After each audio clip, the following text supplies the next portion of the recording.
বাৰ ক'ব লাগে স্কুললৈ যাব নালাগে কাম পৰীক্ষা নহ'লে ঘৰৰ পৰা বাহিৰ হৈ যা পঢ়া শুনা কৰি ডাঙৰ মানুহ হ'ব নালাগে দেউতা মই কাম নকৰোঁ মই স্কুললৈ যাম ঐ তোক আজি মই মাৰিয়ে পেলাম ঐ যাচোন মোৰ চাইকেলখন লৈ আহাচোন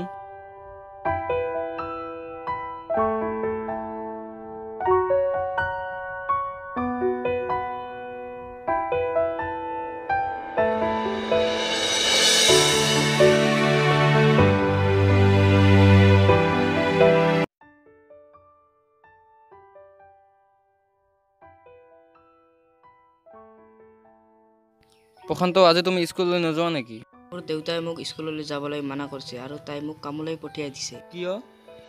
দেউতাই মোক স্কুললৈ যাব নিদিয়ে মোক কামলৈ পঠিয়াই দিয়ে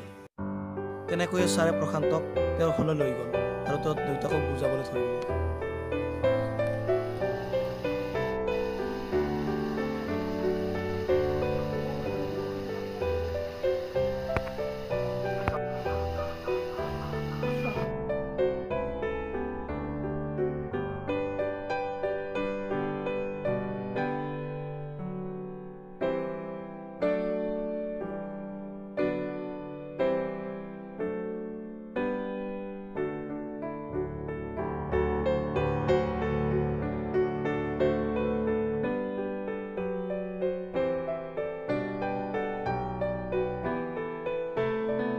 কামলৈহে পঠিয়াইছিলোঁ তই ইয়াত কি কৰিছা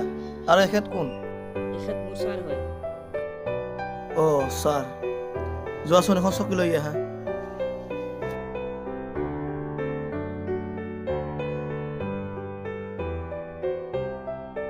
আপুনিতো বহুত ভুল কাম কৰি আছে কি ভুল কৰিলোঁ হে মই তই এই সৰু ল'ৰাটোৰ জীৱনটো ধ্বংস কৰিব খুজিছা নেকি এতিয়া ইয়াৰ পঢ়া শুনাৰ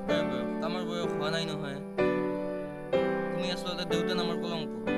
আপুনি মোক জ্ঞান দিব নালাগে মোৰ ল'ৰা মই যি ভাল দেখোঁ তাকেই কৰিম আৰু তোক আজি মই মাৰি পেলাম তুমি কি কৰিব লৈছা পাগল হৈছে নেকি তুমি ইয়াৰ লগত থাকিব নালাগে মই ইয়াক আজিয়ে মোৰ ঘৰলৈ লৈ যাম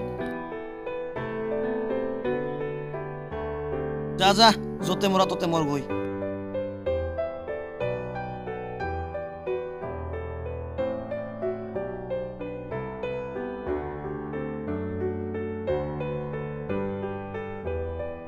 ছাৰ ৰ'বাচোন কি হ'ল কোৱাচোন